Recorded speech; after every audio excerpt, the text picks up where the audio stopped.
Okay. Blue Beetle, Flash, disappointment, etc. But first, Your new Etc. multi-vendor marketplace, YouSellComics.com, offers a site exclusively for buying and selling of all things comics. Slabs, omnis, trades, and more. Sell for as low as 5% commission or 0 commission monthly tiers. Run your own auctions, unlimited bin listings. YouSellComics.com. Buy, collect, sell. okay. You have not seen Blue Beetle, correct? I have not seen it yet. Okay. I saw it on Friday. Oh, did we? Talk about that? Did you even tell me about this? I don't know, maybe. I don't think you did. Probably didn't.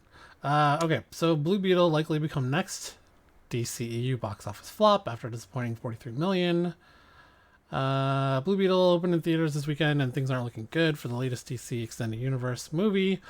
A lower than expected 25 million domestic debut was bad enough, but the international numbers are in, and unfortunately they're not good. The movie has made only 18 million across 61 markets across 5 days. Not only is that lower than Shazam! Fury of the Gods, but it was also lower than Wonder Woman 1984, made during the height of the pandemic when theaters were at 25% capacity. As a result, Blue Beetle has earned only 43 million at the global box office during its opening weekend. There's a lot of talk of the movie doing big numbers in Latin markets, but that 18 million included 2.1 million from Brazil and 2.7 million from Mexico. Even recent DCU flops like Black Adam and The Flash performed better overseas with 75 million and 75.9 and 75 respectively. In fairness, both featured much bigger stars, at least some characters who are known to non-comic book readers. The SAG-AFTRA strike won't have helped matters, as it means the cast had been able to promote the movie in a normal way. However, some junket interviews did take place prior to the actors hitting the picket lines. Even The Flash only had Sasha Calle doing the rounds due to Michael Keaton being busy elsewhere. I bet he was busy. And Ezra Miller's personal issues, meaning he was only trotted out for a single red carpet appearance. Considering the Blue Beetle's light on noteworthy stars, it's hard to imagine them actually being able to make a significant difference. There's a chance the DCE movie will have legs, but it's not looking overly likely. While there are no huge titles on the horizon, Gran Turismo might pose some competition, but September looks rather dull.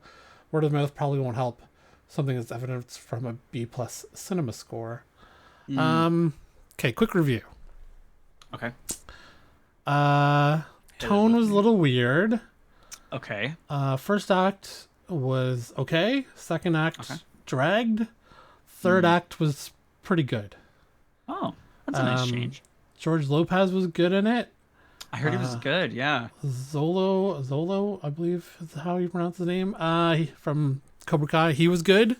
Happy to see him continue on being Blue Beetle. Susan Sarandon didn't have a lot to do. She had maybe like 4 or 5 scenes. Wow, really? Yeah, she wasn't. I don't really remember her being in it a lot, and she didn't. I mean, it didn't take long to get across that she was a villain, and she was a good villain. She didn't have a lot to do, I guess. Yeah. Special effects were okay. There was kind of some weird shots, but for a $100 million movie, it's fine. I'd give it a 70 out of 100.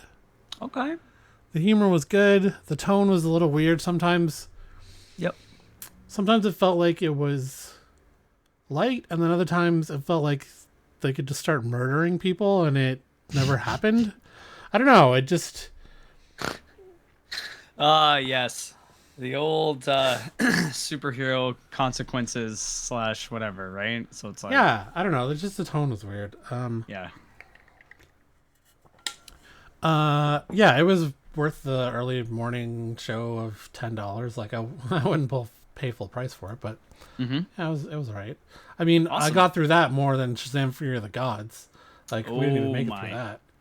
Oh boy. Yeah. It's better than The Flash. Okay. Okay, so we all thought The Flash was a bomb at $200 million for a budget. It might have been a little bit more expensive than that. We recently learned that The Flash's final worldwide box office total was $268 million, marking it as one of the biggest bombs in superhero movie history. However, a new report indicates that the Scarlet Speedster's solo debut cost the studio even more than the initial estimates suggested. According to the Hollywood Reporter, the Flash's budget was actually closer to $300 million, presumably before marketing costs, although they don't clarify. If accurate, this would tie Andy Muschietti's directed film with 2017's Justice League for the most expensive film in the DCEU, and would obviously make it even a bigger flop than we were led to believe. The reason for the Flash's poor box office performance has been debated endlessly online, but taking Blue Beetle's disappointment debut into account, the major issue could lie with the DC brand rather than any individual movie. Yeah, so it's the worst one, I guess, for her budget. Just a tad. If I were James Gunn, I would not give Andy Muschietti Brave and the Bold. And the guy who directed Blue Beetle probably deserves something else. Yes. I don't know why Andy Muschietti automatically got Brave and the Bold over anyone else, given Maybe how... we'll get lucky. It'll be a shakeup. Yeah. Yeah. So now that we've had 7 DC Extended Universe box office flops in a row, that's a lot, man, right? Yeah, like, that's a lot. Even Marvel has, like, considered a flop, but then they come back. It's not 7 in a row. So, I mean, the pandemic didn't help, right? Like, it was just, there was a lot of things, but yes, I would say 100%. Not. So you had Harley Quinn, Birds of Prey, Wonder Woman 1984, Suicide Squad, The Suicide Squad, not David Ayer's Suicide Squad, Black Adam, Shazam, Fear of the Gods, Flash, and now Blue Beetle. 2 of those are released during the pandemic and had to contend with that and dual release on HBO Max. However, the fact that Warner Brothers has not released a true DCU yet since 2019's Shazam, and most of these were critically panned to boot, it would be unfair to blame all of this talk of superhero fatigue on the DCU. Yes and no. Marvel Studios certainly contributed to the problem with hit and miss Disney Plus TV shows and disappointing blockbusters. How do you call... Oh, this is so confusing. How do you call a movie a blockbuster if it's disappointing and not made money? It's not a blockbuster then, is it? Right, that's what I thought. Like Eternals and Hitman. I guess because it didn't make $1 billion, it only made like, 400 or 500 million. So this is the thing, right? Once the first movie, no, that's wrong. That's wrong. It was when superhero movies started to make $1 billion. Because before that, we didn't have a superhero movie that made $1 billion. And the only thing that made $1 billion in total was what? Titanic. Oh no, you had Dark Knight. Oh. You had one superhero movie. It made, but it took a long time, did it not? For how long for it to make $1 billion? Yeah. Best numbers. Anyway, let's take a look. What I'm trying to say is, even beyond when Dark Knight made $1 billion, I feel like when it was the first Marvel movie that made $1 billion, that's when it caught wind. How do you box office numbers? Nutty fucking things. Okay. Records. Here, let's go with records. I feel that's when it kind of changed, where it was like movies have to make $1 billion. Like some of these movies have to make $1 billion. Like we're getting all these people in, and now it has to make $1 billion. You know what I mean? Yeah. It's almost an expectation, where, a lot of these movies were made without the expectation that it was going to make a surplus of money. Also, without the expectation that it was going to make, its budget back plus a certain amount or whatever. Like, you know what I mean? I feel like Iron Man was made. They didn't anticipate that, it was going to make a certain amount of money. Then, I don't know. It was just, I feel like there was a shift when that shift happened. And it was all over, baby. It was all about making the billion. How is there not a superhero category that I could just look at? Like, Dark.